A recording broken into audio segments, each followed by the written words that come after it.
Hi guys, I did this rubber band powered car the other day. It's designed to go up inclines or slopes, and it had to be under 50 grams to meet the criteria, all up weight that is, including the rubber band and that, and the tyres. I just managed to get it in at 50 grams.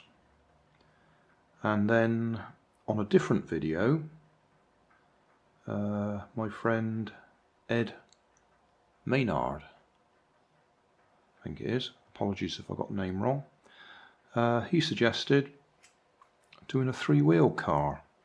It wasn't actually in relation to this, but I thought, yeah, if I get rid of one of the wheels at the front, it's going to be a little bit lighter, isn't it? So that should make it easier to fit into the 50 gram limit.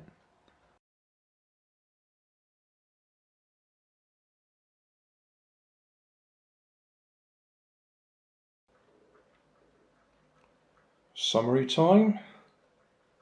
What have we got? Well, we've got a rather fast rubber band powered car with three wheels, because I was asked to try it out with a single front wheel, and it works fine. It wasn't designed to be fast. It's got all the components to make it go fast, but it was designed to go up slopes.